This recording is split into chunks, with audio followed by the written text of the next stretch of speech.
basketball was the only hockey question? Yeah, I know. I'm sorry.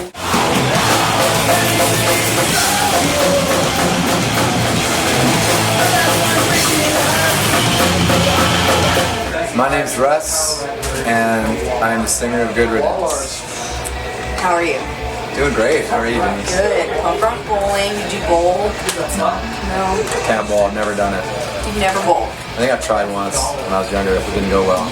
What happened? The ball went in the gutter. That's embarrassing. Crushed my dreams.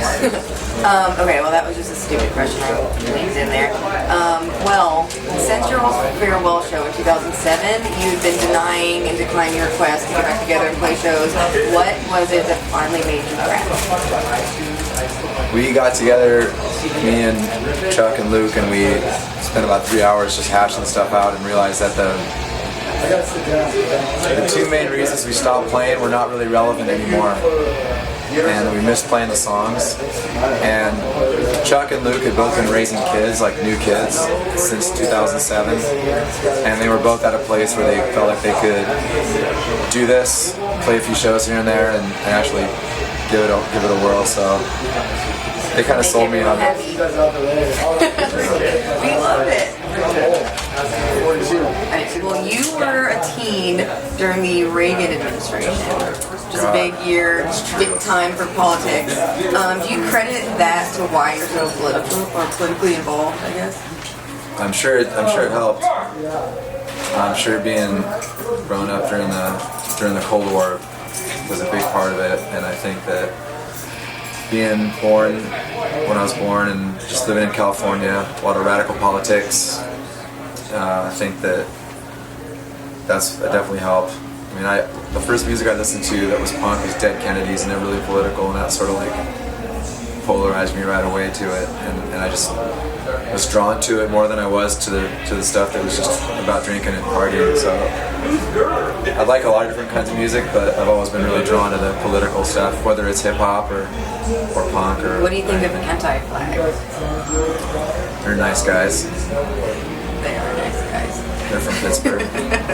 Go Steelers. Okay. Penguins. Yes. Okay. They let me watch a hockey game in their dressing room in Belgium last month. Oh, dude, wait, I have hockey. You have hockey questions? I do. Well, fuck, why didn't you say so? I put it all in there, man. We're going to do some fan-submitted questions, okay? So this is all the people when I tweet, like, hey, I'm interviewing so-and-so. If you actually tweet at me a question that's good, I make it. So, dun-dun-dun-dun. The first fan-submitted question was, have you ever played Queen and John live? I don't think so. Why? If any reason. It was on a release that didn't sell very many copies, from what I understand, and usually those things don't get played live a lot. So it's on purpose. Well, we usually, a band wants to play a song that they think the most people in the audience have heard and are wanting to hear. And Queen and John is just another stupid song That must have about been a super fan. Yeah, I mean, there's a small group of people that really like that song, and surprisingly, most of them live in Southern Ontario and Toronto, where that intersection is located. Oh. Who knew? Okay. Another fan-submitted question. I feel bad I don't have their names. I'll change that next time. Okay, have you ever studied under Noah Levine? No. No. But do you know who that is? Yeah, we're good friends for years and years. So you could tell I us. knew Noah before he was a published author. Okay, and is it a Buddhist teacher? Yeah, he teaches meditation. Okay. So you've never been a student? No. Moving along. Somebody wanted to know if you were still for Fest, since it was announced that you guys were playing not that long ago. I didn't even know about it. So yeah, it's gonna be great. It's October Fest in Gainesville. Oh yeah, okay. You know about it. So I'm excited. I'll try to go. Help me. I'll give you money. Okay. I don't know, might be a hard question to answer, but what Good Riddance album is your favorite of them all? The way it turned out, our last studio album, My Republic, is my favorite. Song-wise, I think our second album, which is mostly regarded as our most popular album, but I would like to. I don't like how it sounds. I think we were. It was our second album. We thought we knew something about something, and we went in the studio and we're jackasses, and now the record sounds not so good. No, I think the songs are good, but I think that the if you could go back and do it or whatever. I would like to remix it. Yeah. You could trade places with Mike Bolt.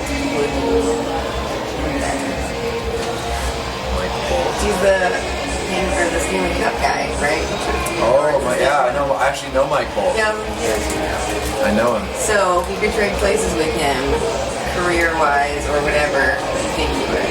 No, I wouldn't want to wear the white gloves. I wouldn't want to have to.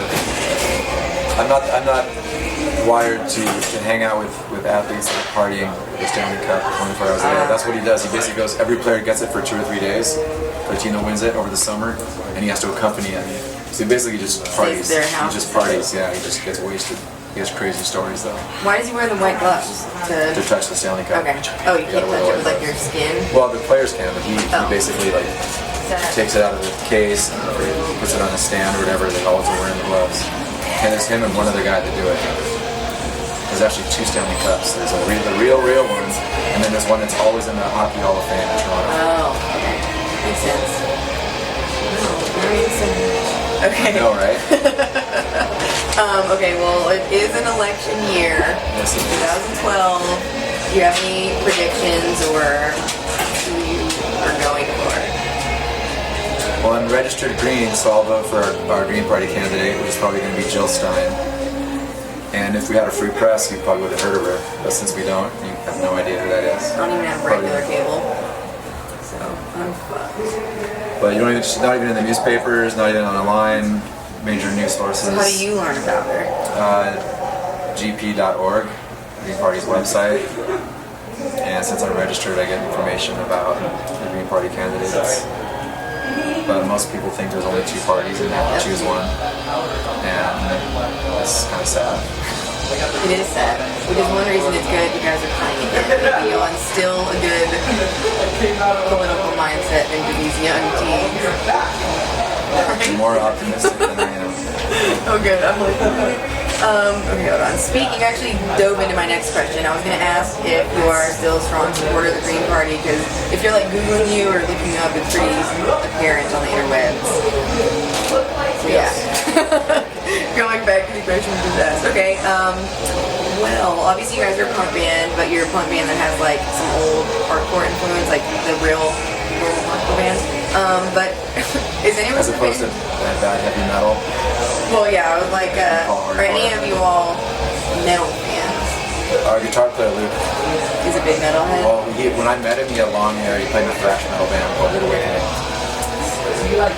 Is that like a long time ago? Yeah. Like the late 80s, there was in the Bay Area, there was like a gnarly thrash metal scene.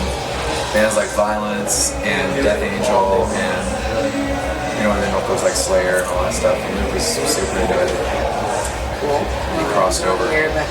He listened to Crumbsuckers and RKL. That's like punk rock. Good. Okay, well, I'm going to end it with a pretty good question. I feel like I know the answer and it might be sad, but I think everyone's dying to know, with the new reunion, are you going to make any new music? No idea.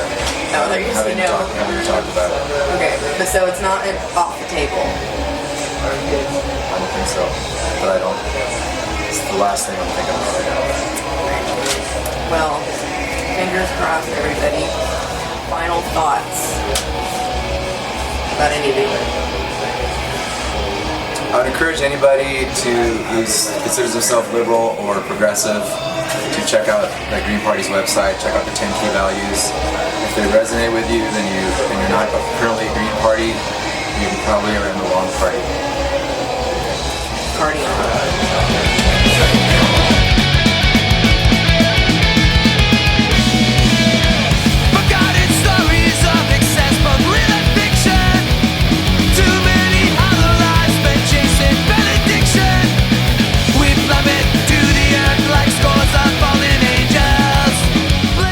Hey, this is Russ Rankin. You're watching punkworldviews.com.